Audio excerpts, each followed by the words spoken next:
Pagi Dunsana, Ranah Minang dimanapun Barado. Apa kabar hari ini? Semoga sehat selalu dan tetap semangat.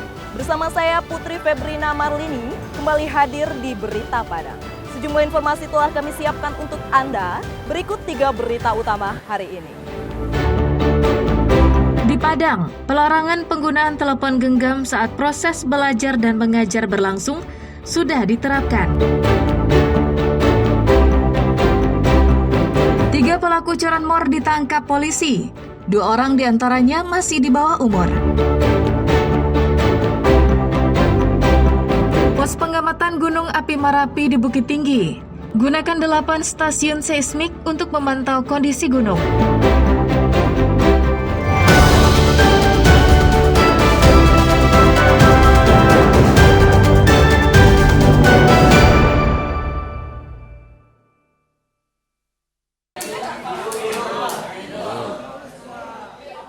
Sekolah-sekolah tingkat SMA dan SMK di Padang telah menerapkan pembatasan penggunaan telepon genggam di lingkungan sekolah. Selama proses pembelajaran berlangsung, telepon genggam harus disimpan di dalam tas dan hanya boleh digunakan apabila diperlukan untuk kegiatan pembelajaran atau dalam kondisi darurat. Seperti yang dilakukan di salah satu SMK dan SMA di Padang pada Kamis siang. Selama proses belajar mengajar berlangsung, telepon genggam disimpan di dalam tas dalam keadaan nonaktif. Salah seorang siswa mendukung kebijakan pembatasan itu karena dapat menciptakan suasana belajar yang lebih fokus dan kondusif. Namun menurutnya, jika pelarangan secara total tidak tepat. Pasalnya, Padang merupakan daerah yang rawan bencana, seperti gempa bumi dan banjir.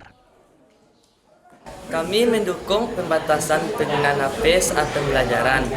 Untuk pelarangan penggunaan HP di sekolah secara total masih belum tepat waktunya karena kondisi Kota Padang rawan bencana seperti gempa dan banjir dan lain sebagainya. Digunakannya kapan? Digunakan ketika saat pembelajaran disuruh di guru. Pihak sekolah mengatakan penggunaan telepon genggam di kelas tergantung keperluan pembelajaran saat itu. Karena telepon genggam juga merupakan salah satu media pembelajaran. Kontrolnya ada pada guru yang mengajar. Kita di SMK Negeri 1 Sumatera Barat sudah mulai melakukan pembatasan penggunaan HP di kalangan siswa saat jam belajar sesuai dengan edaran yang diberikan oleh Dinas Pendidikan. HP juga adalah media pembelajaran, jadi kontrolnya ada pada guru dan sekolah sendiri. Saat pembelajaran di dalam lokal, ada beberapa hal yang bisa diizinkan untuk menggunakan HP. Semua warga sekolah termasuk guru dan siswa, handphone ketika PBM disimpan di dalam tas. Jadi nanti handphone hanya dikeluarkan ketika guru membutuhkan untuk pembelajaran, atau siswa membutuhkan di jam istirahat, mungkin pesan GoFood, pesan Gojek, atau mau pulang sekolah barangkali dia komunikasi dengan orang tuanya ataupun komunikasi dengan alat transportasi. Di sanalah anak memanfaatkan handphone sebagai kebutuhan mereka.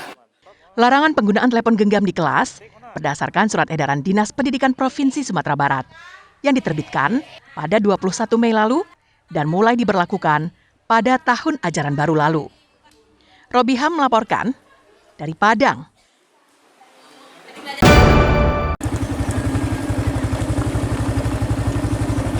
Ruas jalan Padang Baringin yang menghubungkan Kanagarian Tigo Koto Aua Malintang, Padang Pariaman dengan Agam.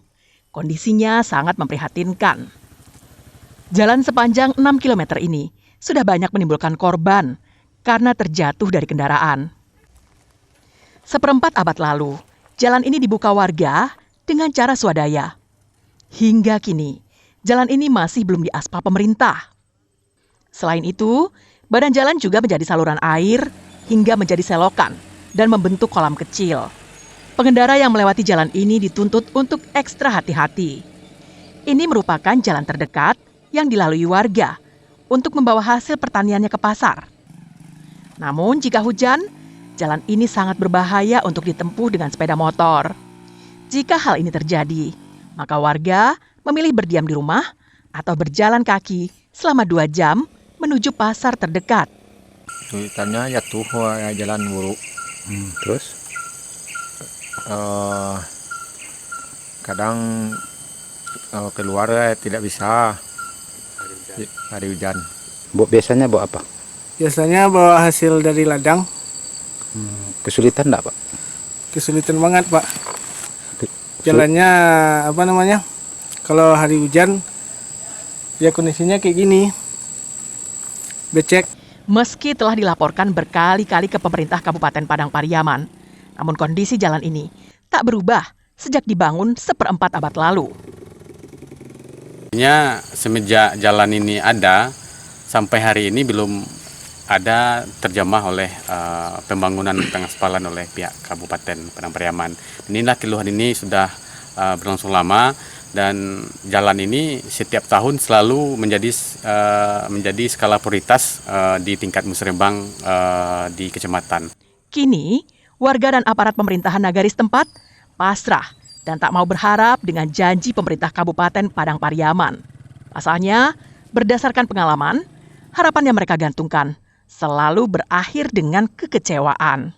Eki Rafki melaporkan dari Padang Pariaman.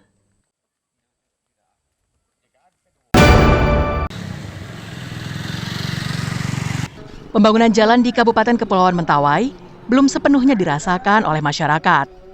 Bahkan, sekalipun itu berada di Pulau Sipora, ibu kota Kabupaten Kepulauan Mentawai. Contohnya, jalan yang ada di Dusun Mapadegat, Kecamatan Sipora Utara ini rusak parah. Jalan beton yang pernah dibuat sudah banyak yang berlubang. Jembatan-jembatan kecil dari kayu lebih parah lagi. Banyak yang rusak dan membahayakan jika dipakai. Meski demikian, masih saja digunakan, karena itulah akses tercepat yang ada. Belum lagi sebagian masih berupa jalan tanah. Jika hari hujan, jalan menjadi becek, sehingga menyulitkan warga. Warga pun sudah sering meminta kepada pemerintah setempat, melalui musrenbang desa, agar jalan dan jembatan tersebut segera diperbaiki. Namun tidak digubris. Pada saat ini mungkin lamanya sudah 8 tahun, Pak. Itu sebenarnya sudah layak dan sepantasnya untuk dibangun kembali, karena jalan itu sangat rusak. Ya, bahkan kalau ada hujan itu banjir, nggak bisa dilewati oleh masyarakat. Baik pun untuk ke ladang, baik pun untuk ke rumah-rumah pribadi, apalagi di sekolah. Warga berharap usulan perbaikan jalan di kampung mereka dapat ditampung pada APBD tahun depan, agar masalah klasik ini segera teratasi. Safatul Ulum melaporkan dari Kepulauan Mentawai.